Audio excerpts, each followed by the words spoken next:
ಮಗುವಿನ ತಾಯಿಗೆ ಸಾಕಷ್ಟು ಹಾಲು ಪ್ರೊಡಕ್ಷನ್ ಆಗ್ತಿದೆ, ಮಗುನೂ ಸಹ ಚೆನ್ನಾಗಿ ಹಾಲನ್ನು ಕುಡಿತಾ ಇದೆ ಅಂತ ಹೇಳಿದ್ಮೇಲೆ ಫಾರ್ಮುಲಾಗಳ ಅವಶ್ಯಕತೆ ಖಂಡಿತವಾಗ್ಲೂ ಇಲ್ಲ.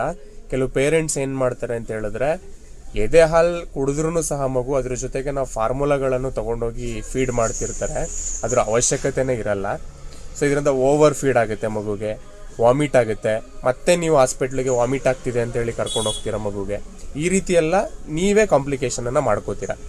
ಯಾರಿಗೆ ಫಾರ್ಮುಲಾಗಳನ್ನು ಕೊಡ್ತಾರೆ, ಯಾವ ತಾಯಿಗೆ ಮಿಲ್ಕ್ ಪ್ರೊಡಕ್ಷನ್ ಸರಿಯಾಗಿ ಆಗಲ್ಲ, ಮಗುಗೆ ಹಾಲು ಸಾಕಾಗ್ತಿಲ್ಲ ಅಂತ ಹೇಳೋರಿಗೆ ಮಾತ್ರ ಫಾರ್ಮುಲಾಗಳನ್ನು ಪೀಡಿಯಾಟ್ರಿಷಿಯನ್ಸು ಸಜೆಸ್ಟ್ ಮಾಡಿ ಕೊಡ್ತಾರೆ.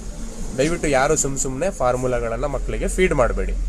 ಮತ್ತು 6 ಮಂತ್ಸ್ವರೆಗೆ ಯಾವುದೇ ರೀತಿಯ ಫುಡ್ ಅವಶ್ಯಕತೆ ಮಗುಗೆ ಇರಲ್ಲ. ಸೊ 6 ಮಂತ್ಸ್ ಆದಮೇಲೆ ನೀವು ಮನೇಲೇ ಸೆರೀಟನ್ನು ಮಾಡಿ ಕೊಡ್ಬೋದು. ರಾಗಿ ಸೆರೀಟ್ ಅಂತ ಏನು ಹೇಳ್ತೀವಿ ಅದನ್ನು ಮಾಡಿ ಕೊಡ್ಬೋದು.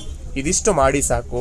ಯಾವುದೇ ರೀತಿಯಾದಂತಹ ಸಪ್ಲಿಮೆಂಟ್ಸು ಮಕ್ಕಳುಗಳಿಗೆ ಅವಶ್ಯಕತೆ ಇರಲ್ಲ. ಸುಮ್ಮನೆ ಅವಶ್ಯಕತೆ ಇದ್ದಾಗ ಮಾತ್ರ ಪೀಡಿಯಾಟ್ರಿಷಿಯನ್ಸು ಕೊಡ್ತಾರೆ. Thank you.